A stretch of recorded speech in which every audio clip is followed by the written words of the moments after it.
नमस्कार, स्वागत छ दर्शकवृन्द यहाँहरूलाई कार्यक्रम विशेष सन्दर्भमा। म रोहन श्रेष्ठ।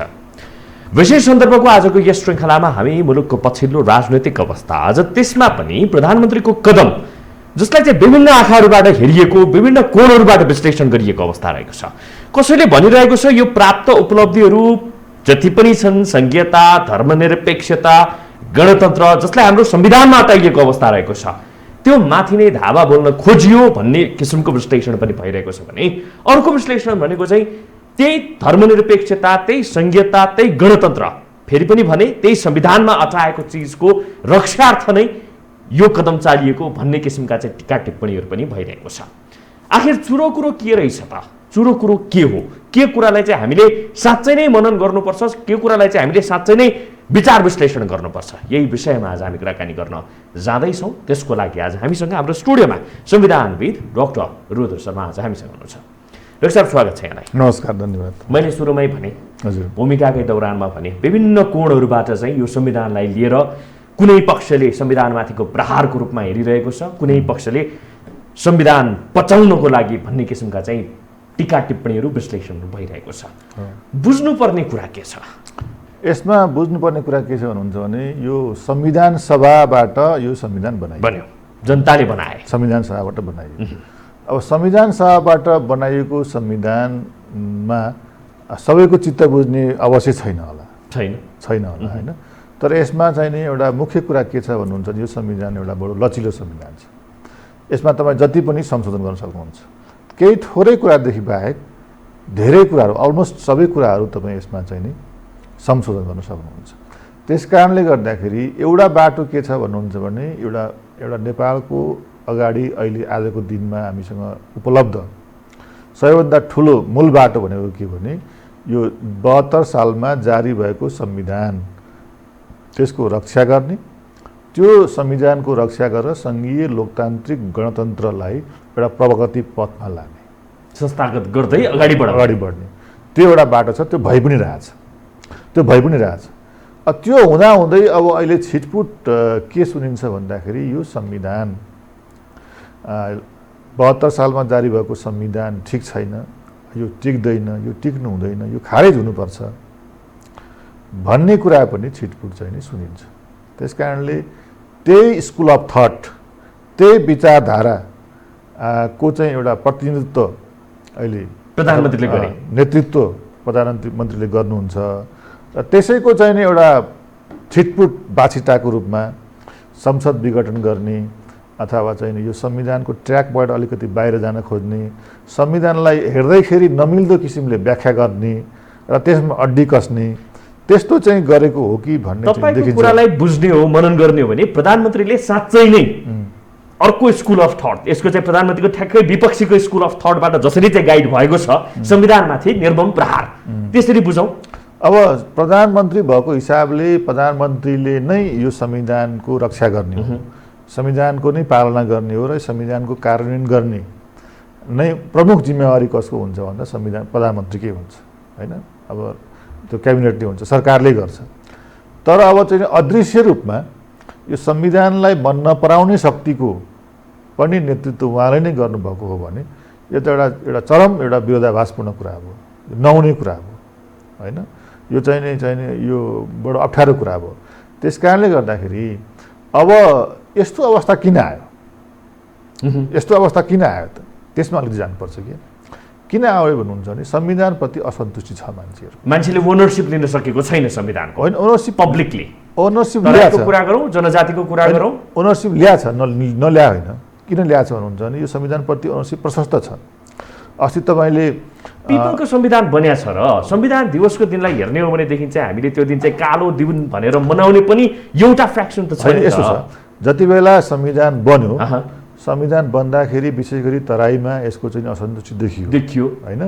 र चाहिँ नि यसमा चाहिँ नि लगभग 90-80% चाहिँ नि हस्ताक्षर हुँदा पनि हस्ताक्षर नहुनेहरू पनि नगर्नेहरू पनि भए। तर उहाँहरूले नै खुलेर अस्ति यो संविधानको चाहिँ विघटन 1मा उहाँहरूबाटै के सुनियो भनेदेखि कम्तीमा यो संविधान चाहिँ बचाइदेऊ, यो संविधान बचेन भने अहिले हामीलाई यति पनि हुँदैन भन्ने कुरो त उहाँहरूबाटै सुनियो। प्राप्त उपलब्धि गुम्छ। यो संविधानप्रति असन्तुष्टि होला नि, यो तपाईँले भने जस्तो पनि भएन, मैले भने जस्तो पनि भएन, उहाँले भने जस्तो पनि, कसैले भने जस्तो भएन, त्यसकारण यसमा असन्तुष्टि छ। तर यो पनि गुम्ने हो भने त्यति पनि हुँदैन।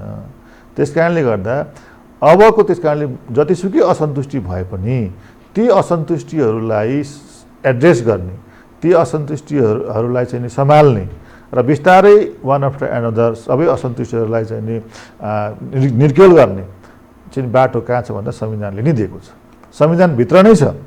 त्यसकारणले गर्दाखेरि अब यो संविधान सभाको जुन यो संसदको जति बेला विघटन भयो, पहिलो विघटन, त्यो विघटनको बेलाको परिदृश्यले के प्रमाणित गर्यो भनिन्छ नि, यो संविधानप्रतिको ओनरसिप बढेर गएको छ, दिन प्रतिदिन बढेको छ, किन भन्छ शिखरमा पुगेको छ।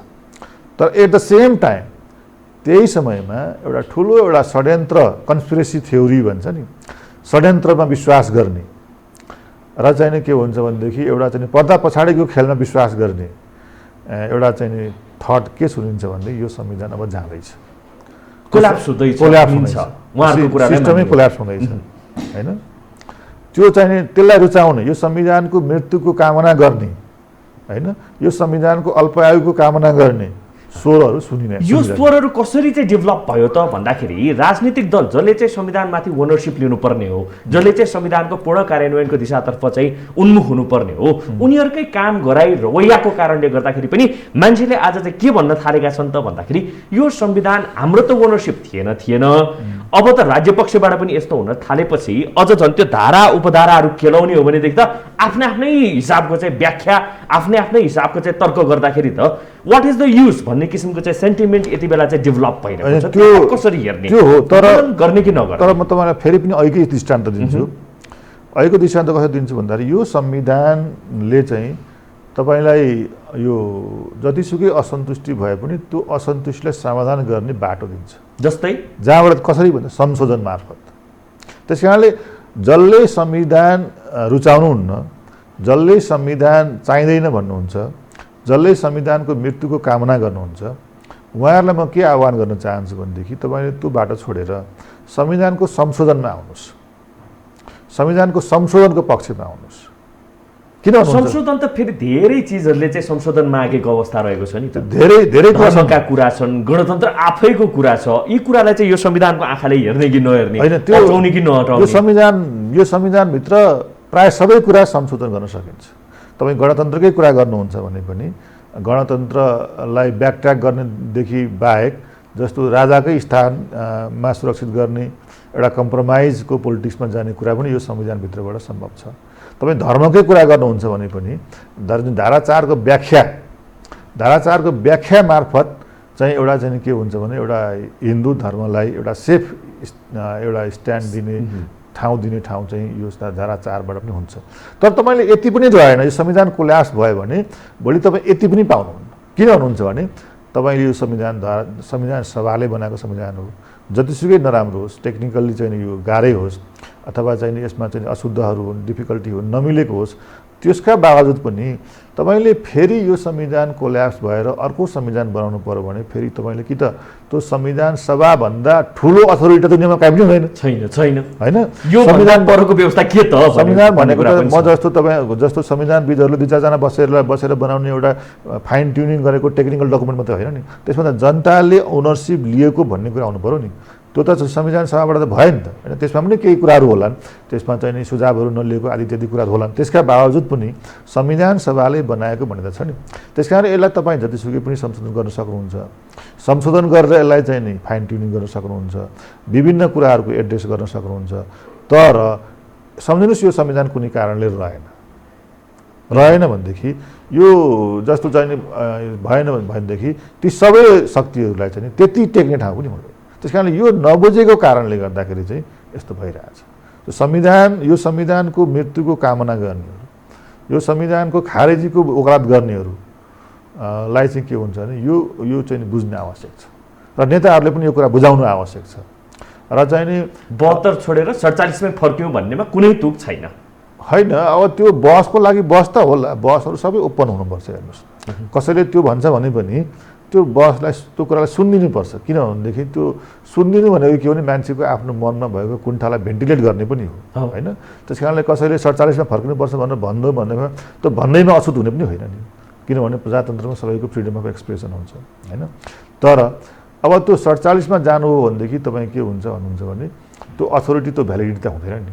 अँध्यारा कुनाबाट कुनै प्रपोजल ल्याएर अथवा कुनै एउटा षड्यन्त्रमूलक तरिकाले यहाँ टिकौँला भन्ने कुरा चाहिँ अब नसोचे हुन्छ, किनभने जनताहरू धेरै इन्फर्मेटिभ भइसके, धेरै कुरा धेरैलाई थाहा छ होइन। त्यस कारणले गर्दाखेरि तपाईँले यो 72 सालको संविधानलाई जोगाउने र यो 72 सालको संविधानलाई जोगाएर नै चाहिँ नि यो एउटा सबैलाई स्पेस दिएर यसमा जान सकिन्छ। एउटा तपाईँ अर्को गणतन्त्रको तपाईँले गर्नुभयो, जस्तो गणतन्त्रवादीहरूलाई म के भन्न चाहन्छु भन्नुहुन्छ भने अब बेसिकली दुईवटा क्वेसन छ गणतन्त्रवादी राजावादीहरूलाई दुईवटा क्वेसन के छ भन्नुहुन्छ भने अब राजा ल्याऊ देश बचाऊ भन्ने चाहिँ एउटा नारा पनि हामीले सुनिरहेको छौँ, अहिले सुनिरहेको छु होइन। उहाँले त्यो नारा लाउन पाउनुहुन्छ होइन। म पनि संवैधानिक राजतन्त्रलाई मान्दै आएको मान्छे हो, भोलि कुनै तरिकाले राजा आयो भने मलाई पनि आपत्ति हुनेवाला छैन।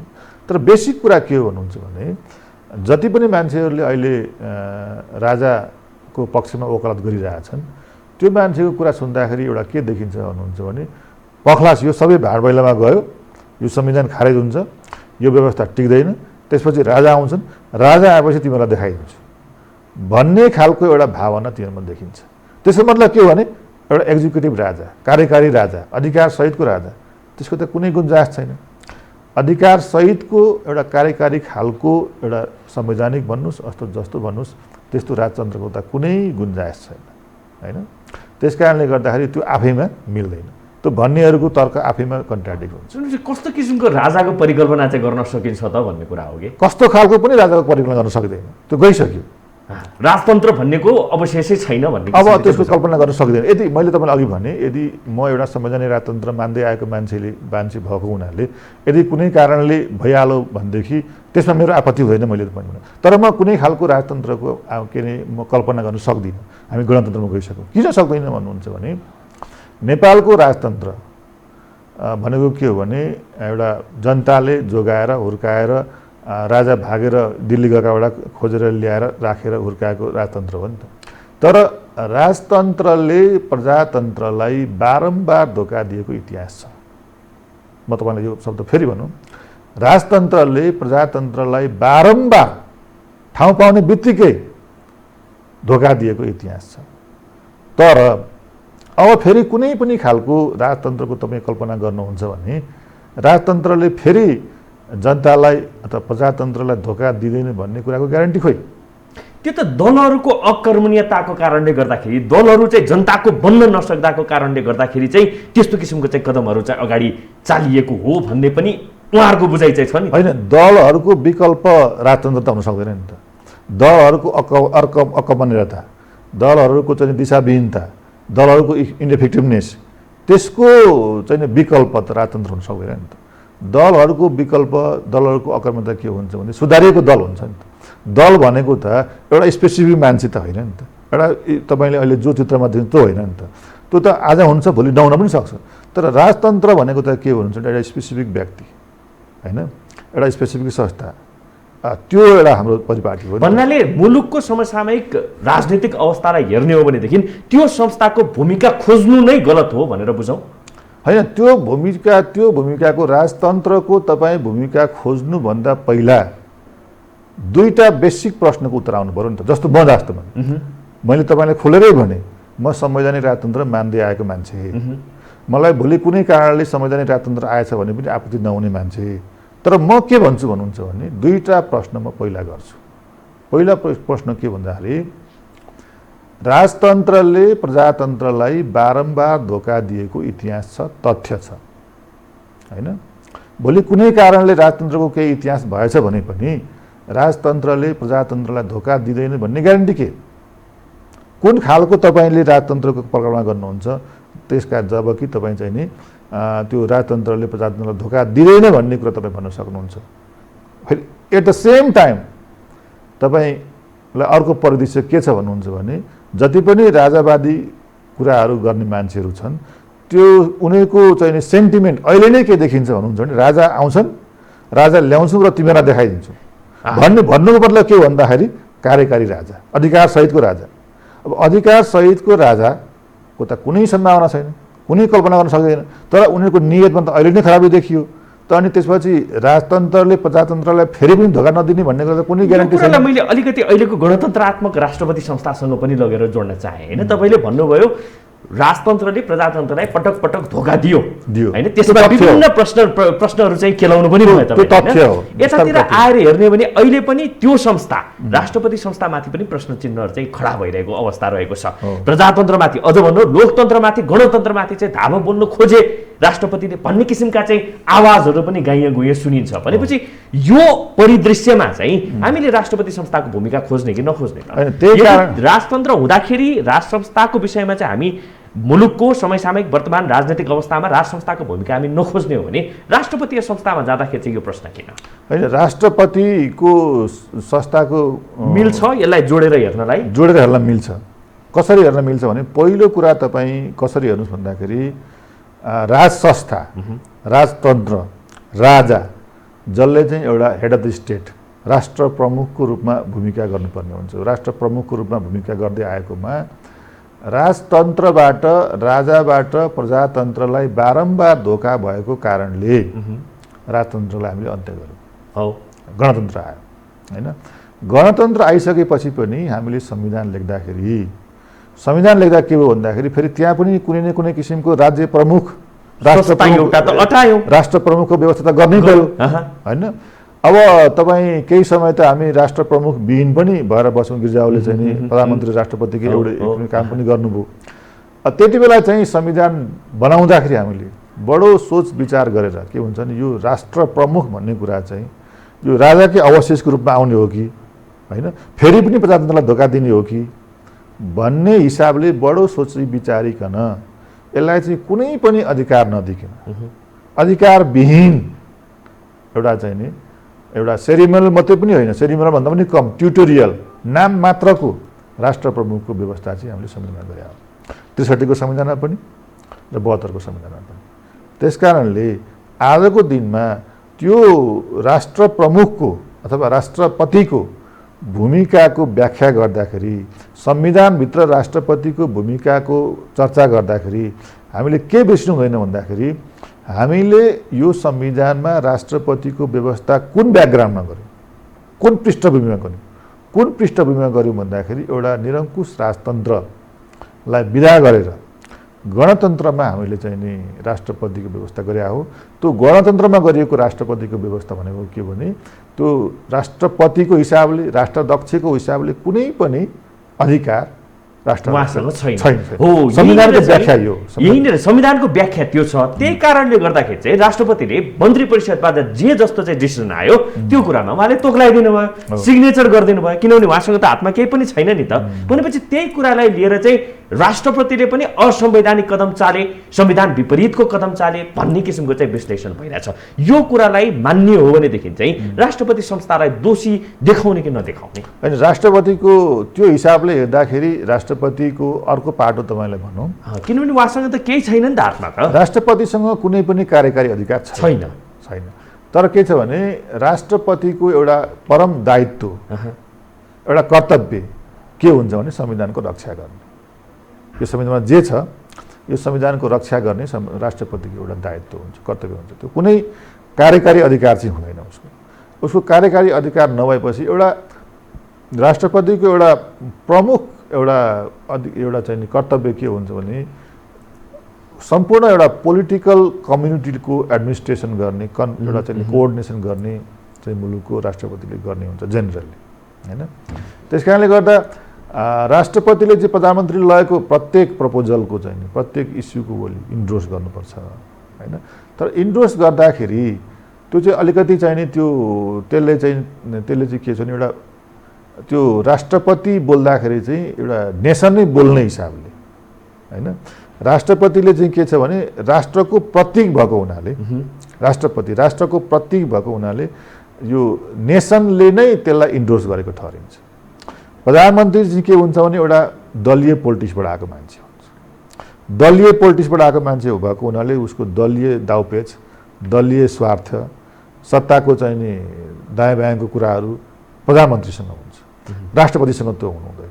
त्यस कारणले अब तपाईँले भने जस्तो राष्ट्रपतिको कुनै भूमिका नहुने हो भने राष्ट्रपति किन राख्ने, नराखाइ नै हुन्थ्यो। हाम्रो संविधानले त त्यसरी नै व्याख्या गरेको छ नि त, राष्ट्रपतिको त कुनै पनि भूमिका छैन, मन्त्री परिषदबाट अथवा सरकार प्रमुखबाट जे जस्तो आदेश आउँछ त्यो कुरालाई चाहिँ उहाँले तोक लगाइदिनु पर्ने। त्यसलाई कसरी बुझ्नु भने राष्ट्रपतिको कुनै पनि कार्यकारी अधिकार छैन अथवा कार्यकारी नेचरको, कार्यकारी जस्तो देखिने खालको कुनै पनि काम राष्ट्रपतिले गर्न दिनु हुँदैन। त्यो अपेक्षा संविधानले गरेका छैन। तर के छ भने राष्ट्रपतिले सधैँ एउटा कन्सियस हुनुपर्ने एउटा पाटो के हो भन्दाखेरि राष्ट्रपतिले गर्ने कुनै पनि काम, कुनै पनि फैसला, कुनै पनि निर्णय चाहिँ के गर्नुपर्छ भने त्यसमा चाहिँ मुलुक नै बोलेको, राष्ट्र नै बोलेको एउटा चाहिँ नि आवाज चाहिँ त्यहाँ आउँछ। यो चाहिँ भावनात्मक कुरा भएन र, किनभने कानुनले भावना मान्छ र कानुनले त संविधान पल्टाउने होला, कानुनले त कानुनमा लिखित त्यो दस्तावेजहरूलाई चाहिँ पल्टाउने होला नि। भावनामा बगेर चाहिँ हुन्छ कि अथवा कसरी, मैले नबुझेको हो कि के? यो भावना होइन। भावना किन होइन भन्नुहुन्छ भने संविधानले तपाईँको इन्टरप्रिटेसन भन्छ नि त, व्याख्या भन्छ, त्यही कारणले संविधानको व्याख्या गरे हो नि त। संविधानको प्रत्येक अक्षरको त व्याख्या हुन्छ नि होइन। अब त्यो व्याख्या चाहिँ के को आधारमा गरिन्छ भन्दाखेरि त्यो कुन कन्टेक्स्टमा लेखियो, कसरी लेखियो, के का लागि लेखियो, त्यो चाहिँ मुख्य कुरा हो नि त। त्यस कारणले त्यो चाहिँ नि इन्टेन्सन अफ द लेजिस्लेचर भन्छ नि, इन्टेन्सन अफ द ड्राफ्टर बनाउने। संविधान कसले बनायो? जनताले बनायो, जनताको प्रतिनिधिको रूपमा संविधान सभाले बनायो होइन। त्यो संविधान सभाले संविधान बनाउँदाखेरिको मूल आशय के हो त? त्यसभन्दा धेरै तपाईँले विचार गर्नु पर्दैन। राजतन्त्र हटेको, गणतन्त्र आएको, त्यही दोसारमा हामीले संविधान बनायो नि त। त्यस कारणले राजतन्त्र हटाएर गणतन्त्र ल्याएर बनाएको संविधानमा हामीले राष्ट्रपतिको कुनै पनि कार्यकारी अधिकार नहुने खालको संविधान बनायो है भनेर भन्दाखेरि त त्यो संविधानको लेटर एन्ड स्पिरिट सबै त्यही हो नि त। त्यसमा तपाईँले त्यो केही पनि खोज्नु परेन। त्यो भावनाको कुरा होइन, त्यो एउटा authoritative explanation of the constitution हो, त्यो संविधानको व्याख्या हो होइन। त्यो व्याख्या भएको हुनाले के अरे राष्ट्रपतिले के गर्नुपर्छ भन्दाखेरि त्यो प्रधानमन्त्रीले गरेको चाहिँ नि इन्डोर्स गरेको चाहिँ नि प्रपोजललाई एउटा विवेकसम्मत तरिकाले होइन, एउटा उचित तरिकाले, रिजनेबल तरिकाले चाहिँ त्यसलाई चाहिँ इन्डोर्स गर्नुपर्छ होइन। अब अहिले चाहिँ नि तपाईँले चाहिँ नि अब मलाई तपाईँले बाटोमा हिँड्दाखेरि कपडा लुगा लाएर हिँड्नुपर्छ भनेर त कुनै कारणमा लेखेको छैन नि। छ त कुनै कारण त्यस्तो बनाएको छ अहिलेसम्म? छैन। तर तपाईँ नाङ्गै त हिँड्न सक्नुहुन्न नि। अश्लीलता दर्शाउन पाइँदैन भनेर त फेरि संविधानले व्याख्या पनि गरेको छ नि। संविधानमा होइन, संविधानमा होइन, कानुनमा। तर कति लगाउने अश्लीलता मात्रै होइन, कति लगाउने कति नलगाउने पनि भन्ला। राष्ट्रपति त्यस्तै गरिदिनु होइन। राष्ट्रपतिले चाहिँ नि अब हेर्दैखेरि नसुहाउने भनौँ न, एट द फर्स्ट ग्लान्स देख्दैखेरि तपाईँले चाहिँ नि यो एउटा प्राइमा फेसी भन्छ नि, हेर्दाखेरि तत्काल नै चाहिँ असभ्य यस्तो विवादित विषयमा चाहिँ उहाँ न्युट्रल बस्दिनु भएको भएदेखि चाहिँ राम्रो हुन्थ्यो होइन। न्युट्रल पनि बस्ने होइन, राष्ट्रपतिले एउटा निकास त दिनुपर्छ। राष्ट्रपतिले निकासै नदिनु होइन, निकास दिनुपर्छ। उहाँले चाहिँ न्युट्रल बस्छ। सिग्नेचर भेरिफाई गरिदिनु मात्रै पठाएको भए पनि धेरै हदसम्म चाहिँ सिग्नेचर भेरिफाई पनि गर्ने होइन, किनभने सिग्नेचर भेरिफाई गर्ने, ठिक बेठिक गर्ने काम कि त संसदले गर्छ कि कुनै अदालतले गर्ला, त्यो राष्ट्रपतिको काम होइन। राष्ट्रपतिको काम, प्रमुख काम के हुन्छ भने राष्ट्रपतिले एउटा मेच्युरिटी डेमोन्स्ट्रेट गर्ने, परिपक्वता। प्रधानमन्त्रीले गरेको काम, प्रधानमन्त्रीले गरेको निर्णय राष्ट्रपतिले इन्डोर्स गरेपछि मात्रै लागू हुने सिस्टम किन बनाइयो त? प्रधानमन्त्रीले गरेपछि भइहाल्यो, राष्ट्रपतिको नआउने गरे पनि हुन्थ्यो। मैले तपाईँलाई अघि भने किन राष्ट्रपतिको कुनै अधिकारै छैन।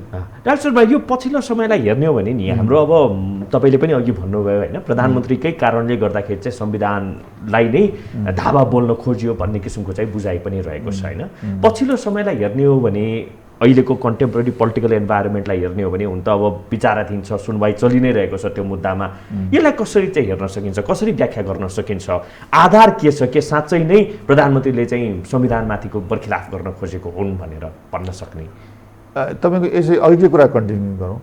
अब प्रधानमन्त्रीले चाहिँ नि संसद विघटन गर्नु पहिलोचोटि गर्नुभयो, उहाँको कम्फर्टेबल मेजोरिटी हुँदाहुँदै गर्नुभयो। अब त्यति बेला चाहिँ के एउटा तर्क आयो भनेदेखि यो त प्रधानमन्त्रीको अधिकारको कुरा हो भने अब त्यो तर्कलाई त संविधान सर्वोच्च अदालतले खारेज गरिदियो। अब चाहिँ नि के हुन्छ भने संसद विघटन गर्ने प्रधानमन्त्रीको अधिकार छैन भन्ने कुरा त इस्टाब्लिस भइसक्यो।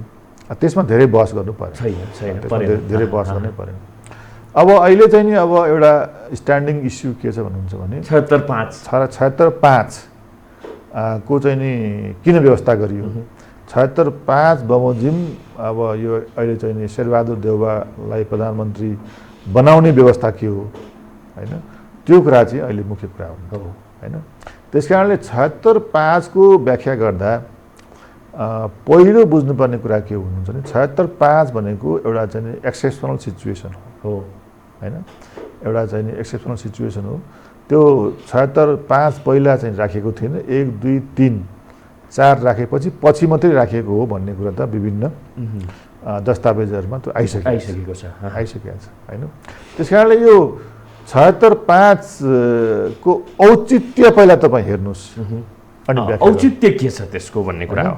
तपाईँ पहिले व्याख्या गरेर अनि औचित्य खोज्नुभयो भने त्यो गलत बाटो हुन्छ हैन। त्यो गलत बाटो कसरी चाहिँ हेर्ने त सर, किनभनेदेखि त्यही इस्युमा गएर चाहिँ आज मुद्दा अड्किएको अवस्था रहेको छ। मैले सर र यहाँलाई चाहिँ पढेर पनि सुनाइहालेँ।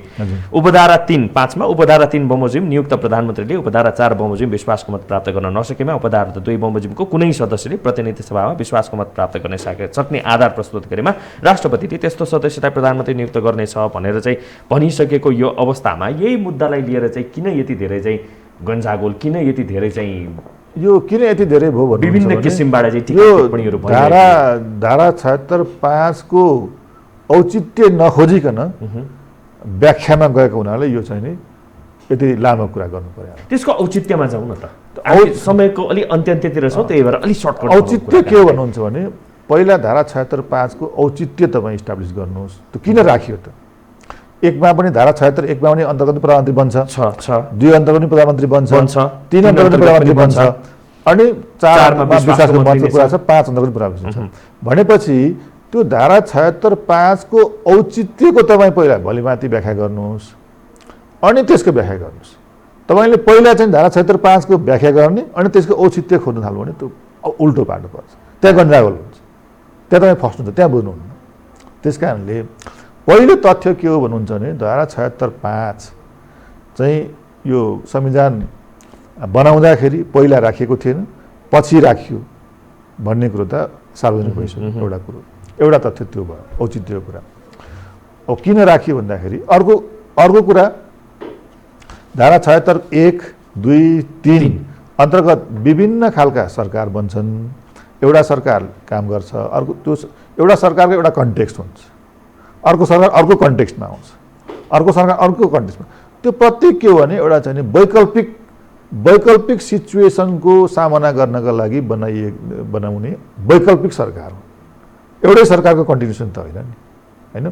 विभिन्न परिस्थितिमा पनि सरकार बनोस् भनेर भने विभिन्न परिस्थितिमा सरकार बनोस् भनेर भनिरहँदाखेरि 1, 2, 3 बमोजिम प्रधानमन्त्री केपी शर्मा ओली नै बने, 5 अनुसार पनि प्रधानमन्त्री आफूले चाहिँ दावेदारी प्रस्तुत गर्नुभयो। एउटा अब्जेक्सन त्यहाँ पनि यो नै गलत भइसक्यो, यो नै गलत भइसक्यो, पाउँछ कि पाउँदैन यो नै गलत भइसक्यो। किनभने फेरि अर्को जुन विपक्षी भनेर भनिएको छ उसले पनि त प्रधानमन्त्रीको फेस त अगाडि सार्नु पर्थ्यो नि त, जुन उनीहरूले पनि गर्न सकेको अवस्था रहेन।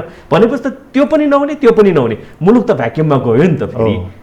अब तपाईँको चाहिँ के भने अहिले नै पहिले नै गल्ती के भन्नुहुन्छ भने 1 अनुसारको प्रधानमन्त्री बन्नुभयो, 2 अनुसारको प्रधानमन्त्री बन्नुभयो, अनि 3 अनुसारको प्रधानमन्त्री बन्दाखेरि पनि त्यो अलरेडी टेस्टेड, पार्लियामेन्टमा अलरेडी टेस्टेड एन्ड फेल्ड चाहिँ नि मान्छेलाई फेरि प्रधानमन्त्री धारा 76(3) अन्तर्गत नै बनाउनु त्यो नै गलत हो। कुन रूपमा गलत? कानुनी रूपमा गलत, संवैधानिक रूपमा गलत, अथवा चाहिँ भावनात्मक रूपमा गलत भन्ने कुरा हो। किनभने यहाँ त कुनै आधारमा पनि प्रधानमन्त्रीले चाहिँ फेरि आफ्नो दावेदारी प्रस्तुत गर्न पाइँदैन भनेर त फेरि संविधानले भनेको पनि छैन। कुन रूपमा गलत हो भन्नुहुन्छ भने जस्तो संविधानको यसको एउटा आधारभूत व्याख्या के हो भन्नुहुन्छ भने तपाईँ हामी सबैले मान्नुपर्ने एउटा व्याख्या के हो भन्नुहुन्छ भने एउटा चाहिँ 1 र 2 को प्रयोजन त फरक होला नि, 2 र 3 को प्रयोजन त फरक होला नि त, फरक छ। त्यस कारणले त्यो फरक प्रयोजन हो भनेदेखि त्यसको व्याख्या पनि त फरक हुन्छ नि त। र एकमा जुन मान्छे जुन प्रयोजनको लागि प्रधानमन्त्री बन्यो हैन, दुईमा पनि त्यही बन्ने अनि तीनमा पनि त्यही मान्छे त्यही प्रयोजनको लागि प्रधानमन्त्री बन्ने भन्ने कुरा त हुँदैन नि त। त्यसकारणले गर्दाखेरि त्यो यो वैकल्पिक सरकारको जुन कन्सेप्ट छ, वैकल्पिक सरकारको अवधारणा र सिद्धान्तको आधारमा के हुन्छ भनेदेखि पार्लियामेन्टमा एकचोटि टेस्ट भएर फेल भएको मान्छे फेरि इमिडिएटली त्यसरी नै प्रधानमन्त्री हुने कुरा भने चाहिँ गलत हो। जस्तो अरू देशमा पनि त्यस्तो कुराहरू भइसकेका छन् हैन। जस्तो चाहिँ के अरे इङ्ल्यान्डमा टेरेसा मेको कुरा गर्नुहोस् हैन, इन्डियामा राजीव गान्धीको कुरा गर्नुहोस्, उनले बहुमत ल्याएर पनि सरकार बनाए। तर अर्को वैकल्पिक सरकार पनि त दिन सकेको अवस्था त रहेको थिएन नि त हैन। वैकल्पिक सरकार नदिँदाखेरि त धारा 2 बमोजिम राष्ट्रपतिले टाइम दिनुभयो, विपक्षीले चाहिँ वैकल्पिक सरकार दिन सकेन, अगाडि गयो नि त। प्रोसेस त त्यसरी जाने हो नि त। त्यही त 3 मा त गयो, 3 मा त गयो नि त। यसरी नै यो पनि किन प्रोसेस चाहिँ स्मुथली जानु पर्थ्यो नि त। तर यहाँ के भयो भने प्रधानमन्त्रीले के गरिदिनु भने ब्लक गरिदिनु। अहिले चाहिँ आफूले 3 बमोजिमको सरकार हुँ भन्नुभयो, 3 बमोजिमको सरकार चाहिँ विश्वासको मत लिनु पर्थ्यो। त्यहाँ उहाँले चाहिँ विश्वासको मत लिनु पर्थ्यो। विश्वासको मत नलिँदाखेरि उहाँ चाहिँ धारा 100 को 3 बमोजिम पदमुक्त हुनुभयो, प्रधानमन्त्री पदमुक्त हुनुभयो। उहाँ धारा 76 3 बमोजिमको प्रधानमन्त्री रहनु भएको छैन, पदमुक्त भइसक्नुभयो। र धारा 76 5 बमोजिमले चाहिँ दाबी गर्नुभयो, तर त्यसको पनि हकदार यहाँलाई छैन। पदमुक्त भइसकेपछि स्वतः रूपमा धारा 5 मा गयो पनि, विषय धारा 5 मा प्रवेश गर्यो पनि होइन, त्यसरी पनि बुझ्न मिल्ला नि त कि अप्ठ्यारो हुन्छ सर? होइन, पदमुक्त हुनसाथ धारा 5 मा कसरी जान्छ? जाएन नि।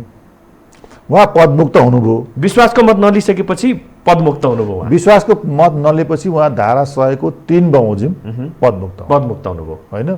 पदमुक्त भइसकेपछि के भयो भन्नुहुन्छ भने धारा 76 को 5 ओपन भयो। अब त्यो ओपन भइसकेपछि प्रधानमन्त्रीले त्यसमा चाहिँ दावेदारी दिन मिल्ने कि नमिल्ने, किनभने उहाँ त फेरि बहुमत सदस्यको चाहिँ हस्ताक्षर सहित चाहिँ पुग्नु भएको छ, बहुमत सदस्यलाई चाहिँ अगाडि सार्नु भएको छ। उहाँले चाहिँ नमिल्ने किन नमिल्ने भन्नुहुन्छ भने उहाँले चाहिँ नि फेरि दावा गर्न चाहिँ मिल्दैन। किन मिल्दैन भन्नुहुन्छ भने उहाँ चाहिँ he just tested in the parliament, भर्खर टेस्ट हुनुभयो र फेल हुनुभयो र उहाँ पदमुक्त भइसक्नुभयो। त्यस कारणले त्यसको उहाँको वैकल्पिक सरकार खोज्या हो नि त। उहाँले जुन सरकार लिड गरिनु भएको छ त्यो सरकारको वैकल्पिक सरकार खोज्या नि धारा 5 ले। त मैले अघि मैले तपाईँले भने के हो, पहिला धारा 5 को औचित्यको तपाईँ बहस गर्नुहोस्, अनि औचित्यको मा तपाईँ सेटल भएपछि बल्ल इन्टरप्रिटेसनमा जानुहोस्। त्यो भयो भनेदेखि तपाईँ चाहिँ टुङ्गोमा पुग्नुहुन्छ, नभएदेखि तपाईँ टुङ्गोमा पुग्नुहुन्छ। त्यस कारणले धारा 76 5 को औचित्य भनेको के हो भन्नुहुन्छ भने तपाईको धारा 3 को सरकारको कन्टिन्युटी होइन। त्यो टेस्टेड र फेल भन्ने कुरा गरिरहँदाखेरि नि डाक्टर साहब यो अलिकति भावनात्मक कुराले मात्र जोडिएन र मात्र भन्न खोजे कि कानुनी रूपमा त फेरि उहाँलाई कुनै काहीँ पनि क्लज त्यस्तो छैन कि जसले चाहिँ प्रधानमन्त्रीलाई फेरि गएर चाहिँ दावेदारी दिनको लागि चाहिँ रोकोस्, त्यस्तो क्लज पनि त छैन नि त हामीसँग। होइन, दावेदारी गर्न चाहिँ उहाँलाई चाहिँ नि छुट छ कि छैन? होइन, छुट चाहिँ उहाँलाई छैन। उहाँलाई चाहिँ दावेदारी गर्न चाहिँ मिल्दैन। किन मिल्दैन भन्नुहुन्छ भने अलरेडी टेस्टेड भएको कारणले। पार्लियामेन्टमा के हुन्छ भने संसदीय प्रणालीमा संसद नै सर्वोच्च हुन्छ नि त। संसदको सर्वोच्चताको कुरा हो नि त। त्यसैले संसदको सर्वोच्चताको कुरा भएको हुनाले संसदमा फेल भइसकेपछि फेरि चाहिँ त्यो संसदीय सर्वोच्चता कायम रहेन नि त, संसदको स्पिरिट कायम रहेन नि त। त्यस कारण यो भावनात्मक कुरा होइन, यो वैकल्पिक सरकार को कन्सेप्टलाई मात्रै बुझ्दाखेरि यो कुरा भइहाल्छ। त्यस कारणले त्यो वैकल्पिक सरकार भएन नि त धारा 76 5 मा। यो चाहिँ रिटर्न रूपमा काहीँ पनि छैन, मात्रै बुझ्ने कुरा हो भनेर होइन। रिटर्न सबै कुरा त चाहिँ नि त्यो संविधानको इन्टरप्रिटेसन आउँछ नि त। बिट्विन द लाइन तपाईँले इन्टरप्रिटेसन, रिडिङ बिट्विन तपाईँले किन reading the between the line गर्नुहुन्छ? तपाईँ धारा 76 को 4 3 4 र 100 को 3 पढ्दाखेरि त प्रधानमन्त्री नियुक्ति भइसक्नु, पदमुक्त भइसक्नुभयो। अब पदमुक्त भइसकेको प्रधानमन्त्रीले फेरि धारा 76 5 मा त शपथ लिन सक्नु भएको छैन, उहाँको दाबी लिने स्ट्यान्डिङ पनि पुग्दैन। त्यस कारणले गर्दाखेरि यो कुरो मिल्दैन। भन्नाले भाषिक रूपमा अब यहीँनिर चाहिँ रिडिङ बिट्विन द लाइन्समा चाहिँ हामी जानुपर्छ भनेर चाहिँ तपाईँले भनिरहँदाखेरि चाहिँ फेरि यो भावनात्मक कुराहरू चाहिँ धेरै हदसम्म चाहिँ आकर्षित हुने कुराले गरेर नै यस्तो किसिमको चाहिँ कन्फ्युजनको स्टेटमा पो ल्याएको हो कि भनेर भन्दाखेरि त हामीले त यो संविधानमै कति धेरै लुपहोल्सहरू छोडेछौँ भन्ने किसिमको चाहिँ प्रश्नहरू पनि लाग्ला नि त। होइन, मैले तपाईँलाई अघि नै भने त्यो संविधान यो लेख्दाखेरि बडो डिफिकल्ट सिचुएसनमा संविधान लेखियो। विभिन्न कठिनाइका बीच, विभिन्न समस्याका बीचमा संविधान लेखियो। त्यस कारणले यो वेल फिनिस्ड, वेल ड्राफ्टेड हुन पाइएन होला, सकेन होला। त्यस कारणले तपाईँले यो संविधानको अर्थ खोज्दाखेरि तपाईँले कसरी खोज्नु पर्यो भन्नुहुन्छ भने यसको कन्टेक्स्ट कुन कन्टेक्स्टमा लेखियो र कुन प्रयोजनका लागि लेखियो, केका लागि लेखियो, त्यो हेर्नु भने तपाईँ सही मार्गमा पुग्न सक्नुहुन्छ। नभएदेखि तपाईँले व्याख्या त जसरी गरे नि हुने रहेछ, प्रधानमन्त्रीले आफ्नै व्याख्या गर्नुभयो, अर्कोले अर्कै व्याख्या गर्नुभयो। त्यस कारणले गर्दा जस्तो तपाईँले राष्ट्रपतिको भूमिकाको कुरा गर्नुहुन्छ भने अब तपाईँले सर्वप्रथम के एउटा पिक्चर सम्झिनुपर्छ भने हामीले चाहिँ गणतन्त्र ल्याएको हो, राजतन्त्र हटाएर अनि गणतन्त्र ल्याएको हो। त्यस कारणले गर्दाखेरि हेड अफ द स्टेटको अधिकार नभएको संविधान हामीले बनाएको हो भन्ने कुरा तपाईँले त्यहाँ लेख्नु पर्यो। एउटा चाहिँ त्योबाट तपाईँ प्रष्ट हुनुहुन्छ। अर्को तपाईँ प्रष्ट हुने भान के छ भन्नुहुन्छ भने हामीले चाहिँ नि धारा 76(5) पहिला नराखेर पछि किन राखियो भन्नुहुन्छ भने 47 सालदेखिको 48 सालदेखिको यो पार्लियामेन्ट्री खेलमा सरकार बन्ने भत्कने अनि त्यसपछि चाहिँ नि सबै चाहिँ नि एउटा चाहिँ नि पार्लियामेन्ट्री स्थिर नहुने, सरकार स्थिर नहुने जुन अभ्यास थियो त्यो अभ्यासको चाहिँ नि लेसन सिकेर गरे हो नि त। त्यस कारणले गर्दाखेरि के हुन्छ भने यो धारा 76(5) चाहिँ 1, 2, 3 को एउटा संसदीय अभ्यास गरिसकेपछि त्यसपछि पनि एउटा चाहिँ नि बियोन्ड द दल चाहिँ यसलाई चाहिँ नि गरौँ भन्ने चाहिँ नि हो। अब यसमा तपाईँले के हुन्छ भने यो निर्दलीय भन्ने कुरा के छ भन्नुहुन्छ भने एकदमै मैले आउन खोजेको पनि यही थिएँ। ट्वाक्कै बताउनु पर्दाखेरि 5 मा अहिले दलीयता र निर्दलीयताको कुराहरू पनि उठेको छ, प्रतिनिधि सभाको सदस्यताको कुराहरू उठेको छ भन्दाखेरि तपाईँले भन्नुभएको कुराहरू धेरै हदसम्म अब अलिकति अगाडि बढिसकेको अवस्था रहेको छ। सर्वोच्च अदालतमा शेरबहादुर देउवालाई चाहिँ प्रधानमन्त्री बनाउनुपर्छ भन्ने किसिमका चाहिँ मुद्दाहरू चाहिँ दायर भइरहेको अवस्था भइरहँदाखेरि नि दलीयता निर्दलीयता कसरी चाहिँ हेर्न सक्यो? सदस्य मात्रै भनेर चाहिँ जान सक्यो? दलीय व्हिप यसले माग्छ कि माग्दैन? ती कुराहरू आकर्षित हुन्छ कि हुँदैन? शेरबहादुर देउवा आफैले चाहिँ जबकि हाम्रो त राष्ट्रपतिले हो नि त प्रधानमन्त्री नियुक्त गर्ने, उतातिर चाहिँ सर्वोच्चको चाहिँ ढोका ढकढकाइएको अवस्था छ। यो विभिन्न किसिमका चाहिँ विचार विश्लेषणहरूलाई चाहिँ हामीले कसरी चाहिँ बुझ्न सक्छौँ मेन रूपमा? तपाईँलाई म यो प्रश्न पार्दिउँ। जस्तो प्रधानमन्त्रीले के भन्नुभएको छ भन्दाखेरि यो हाम्रो धारा 76(5) मा चाहिँ नि यो बहुदलीय व्यवस्था भएको हुनाले बहुदलीय प्रणाली अनुसार, बहुदलीय प्रतिस्पर्धात्मक प्रणाली अनुसार जुन हाम्रो धारा 74 मा बहुदलीय लेखेको छ त्यो अनुसार व्याख्या गर्नुपर्छ भनेर उहाँले भन्नुभएको छ। उहाँले के भन्नुभयो भनेदेखि यो चाहिँ नि बहुदलीय प्रतिस्पर्धात्मक सङ्घीय लोकतान्त्रिक गणतन्त्र शासन प्रणाली हुनेछ भनेर धारा 74 मा लेखेको छ। त्यस कारणले यो धारा चाहिँ नि यो 76(5) लाई चाहिँ बहुदलीय हिसाबले व्याख्या जानुपर्छ भनेर प्रधानमन्त्रीले भन्नुभयो। त्यो चाहिँ नि ठिक त्यसको 180 डिग्री चाहिँ नि अर्को चाहिँ अर्थ तपाईँ बुझ्नुहोस्। कसरी बुझ्नुहोस् भन्दाखेरि धारा 74 मा के लेखिएको छ भने नेपालको शासकीय स्वरूप बहुलवादमा आधारित बहुदलीय प्रतिस्पर्धात्मक सङ्घीय लोकतान्त्रिक गणतन्त्र सन्धि व्यवस्था हुनेछ। त्यस कारणले बहुदलीयता हो, तर कस्तो बहुदलीय? बहुलवादमा आधारित बहुदलीय।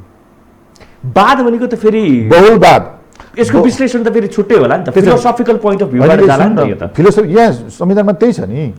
हाम्रो बहुदलीय प्रतिस्पर्धात्मक व्यवस्था चाहिँ कस्तो हो भन्दाखेरि बहुलवादमा आधारित हो।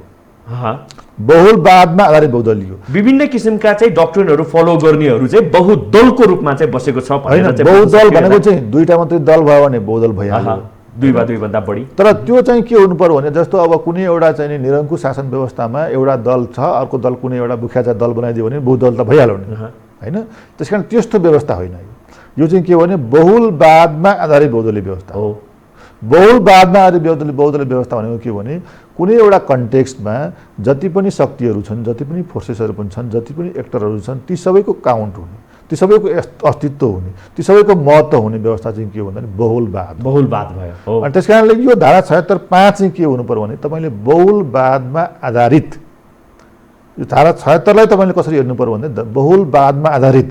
त्यस कारणले त्यही कारणले 1 देखि तपाईँले 5 मा जाँदाखेरि 1 मा एउटा सिनारियो, 2 मा अर्को सिनारियो, 3 मा एउटा सिनारियो र 5 मा अर्को सिनारियो। बहुलवाद भनेको त्यही हो। त्यस कारणले धारा 76(5) मा चाहिँ के हुन्छ भने 1, 2, 3 सबै प्रयोग भइसक्यो, सबै फेल भइसक्यो। दलहरूको प्र्याक्टिस असफल भयो, दलीय अभ्यास चाहिँ त्यहाँ असफल भयो, त्यसले पुगेन भने त्यति हुँदा पनि संसद चाहिँ नमरोस्, त्यति भएपछि पनि संसदले सरकार दियोस् भन्नाले व्यक्तिलाई नै प्रधानता दिएको हो त, त्यो सदस्यलाई नै प्रधानता दिएको। बहुलवाद भनेपछि बहुलवादमा आधारित भनेपछि के हो भने त्यो निर्दलीय होइन, तर दलभन्दा पनि फराकिलो व्यवस्था हो। ठिक प्रधानमन्त्रीले जे भन्नुभएको छ नि त्यसको ठिक विपरीत अर्थ हो। बहुदलीय भनेको चाहिँ बडो सङ्कुचित अर्थ हो। बहुदलीय भनेको सङ्कुचित अर्थ हो, दुईटा दल भए बहुदलीय भइहाल्यो हैन। बहुलवादमा आधारित दलीय व्यवस्था भनेको चाहिँ के छ भने दुईटा दल मात्रै भएर पुगेन, त्यो प्रतिस्पर्धात्मक हुनु पर्यो र त्यो बहुलवादमा आधारित हुनु पर्यो। बहुलवादमा आधारित हुँदाखेरि चाहिँ के हुन्छ भने सम्पूर्ण एक्टरहरूको त्यहाँ काउन्ट हुन्छ। त्यस कारणले धारा 76(5) मा पुग्दा यस्तो अवस्था हो 1, 2, 3 खालको अल्टरनेटिभ प्राइम मिनिस्टर असफल भएको संसदले 3टा अवस्थामा प्रधानमन्त्री दिन नसकेको अवस्था भएको हुनाले यो चौथो अवस्थामा चाहिँ उसले प्रधानमन्त्री कसरी दिनु पर्यो भन्दाखेरि एनिथिङ द्याट क्यान ह्यापन, जोसुकैले पनि कुनै एउटा व्यक्तिले दिन सक्छ।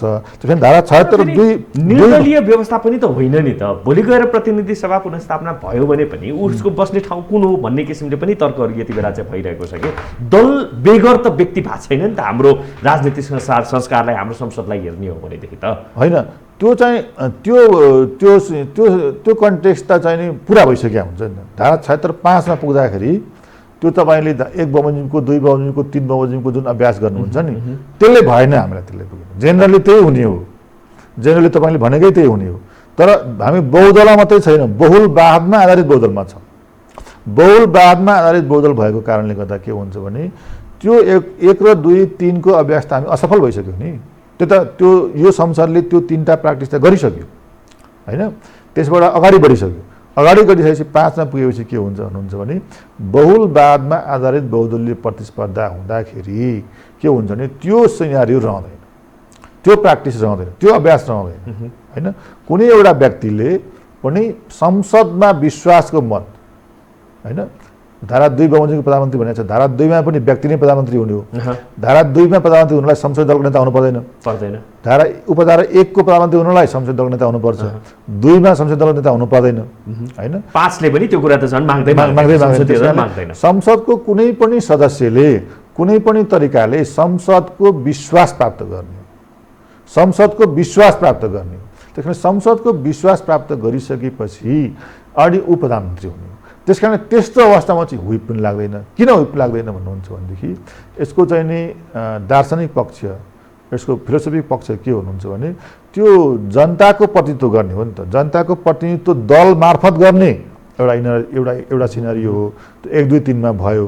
अब त्यो फेज आउट भयो, त्यो सकियो। त्यो सकिएपछि के भयो भने इन्डिभिजुअल्ली भए पनि जनताको प्रतिनिधित्व गरेर भए पनि यो संसद चाहिँ नि बचाउने, संसदले एउटा सरकार दिने व्यवस्था चाहिँ नि यो 76(5) मा गरेको हुनाले के भयो भन्दाखेरि यसमा चाहिँ व्हिप पनि लाग्दैन, व्हिप लाग्दैन, पार्टीको व्हिप लाग्दैन। यसमा यो प्रक्रियामा व्हिप लाग्दैन। यो अब तपाईँ यो प्रक्रियामा व्हिप नलाने कुरा के छ भन्दाखेरि यो हामीले बनाएकै त्यसरी हो नि त, यसको बनाएकै त्यही प्रयोजनको लागि हो।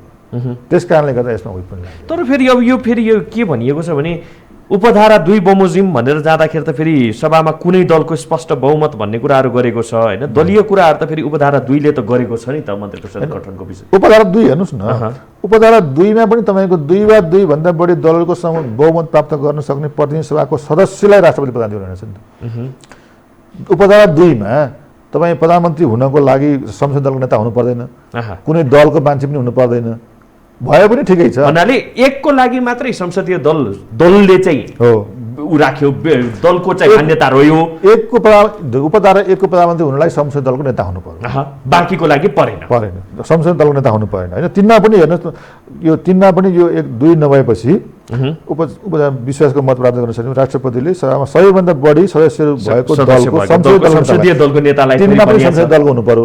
1 मा र 3 मा संसदीय दल हुनु पर्यो हैन। 2 मा संसदीय दलको नेता हुनु परेन। 2 मा संसदीय दलको नेता हुनु पर्यो। 1 मा चाहिँ आफै एउटा चाहिँ मेजोरिटी कमान्ड गर्ने हुनु पर्यो, संसदीय दलको नेता हुनु पर्यो। 3 मा चाहिँ सबभन्दा ठुलो दलको संसदीय दलको नेता हुनु पर्यो भनेको छ नि। यी कुराहरूलाई किन क्लियरली चाहिँ मेन्सन गर्न सकिरहेको छैन भन्ने कुरा हो हाम्रो यो क्लजेसहरुमा के धाराहरुमा। होइन, यो धारामा के छ भने किनभने तपाईले व्याख्या गर्दाखेरि एउटा हिसाबले गरिरहनु भएको छ, संविधान पनि त्यस्तो हुन्छ र भन्ने पनि छ कि अहिले चाहिँ भन्दाखेरि अर्कोले व्याख्या गर्दाखेरि अर्को हिसाबले हुन त कानुनी दाउपेज हो, आफ्नो चाहिँ फर र अगेन्स्टको लागि बचाउने प्रयासहरू हुन्छन् भन्ने पनि एउटा किसिमको चाहिँ व्याख्या होला। इभन दो क्लियरली चाहिँ किन केही कुराहरू चाहिँ मेन्सन भइरहेको छैन, हरेक चिजमा किन यति धेरै चाहिँ लुपहोल्सहरू छोडिएको छ हाम्रो यो संविधानमा भन्ने कुरा हो। यसो संविधान लेख्दाखेरि भविष्यको लागि लेखिन्छ होइन। अब भविष्यमा लेखलेख हुनाले सबै कुरा भविष्यको कुरा वर्तमानमा अन्दाज गर्न सकिँदैन। त्यस कारणले गर्दा इन्टरप्रिटेसनको एउटा त्यहाँ जहिले पनि गुन्जाइस हुन्छ। तर इन्टरप्रिटेसनको गुन्जाइस हुँदाखेरि एउटा जति बेला मान्छे स्वार्थमा बाँधिन्छ अथवा गुटमा बाँधिन्छ, त्यस कारणले स्वार्थ र गुट अनुसार मान्छेले आफ्नो इन्टरप्रिटेसन गर्छ।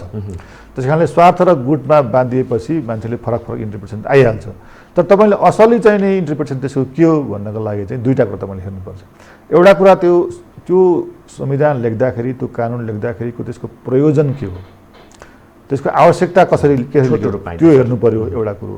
अर्को कुरो त्यसको चाहिँ दर्शन के हो, त्यसको चाहिँ कन्सेप्ट के हो, त्यसको फिलोसफी के हो, त्यो तपाईँले हेर्नु पर्यो। त्यो दुईवटा कुरा हेर्नुभयो भनेदेखि प्रष्ट त्यसको उत्तर आयो। अर्को यति बेला चाहिँ राजनीतिक वृत्तमा चाहिँ चर्चा भइरहेको विषय चाहिँ के छ भने शेरबहादुर देउवाले चाहिँ सर्वोच्चमा गएर चाहिँ यसरी चाहिँ आफू प्रधानमन्त्री बन्नको लागि दलिल पेश गर्न पाइन्छ कि पाइँदैन, मुद्दा लगाउन पाइन्छ कि पाइँदैन, किनभने प्रधानमन्त्री भनेको त हाम्रो राष्ट्रपति संस्थाबाट चाहिँ हुने हो भन्ने किसिमको चाहिँ बुझाइहरू पनि छ। यसलाई कसरी हेर्नु? होइन, त्यो गलत हो।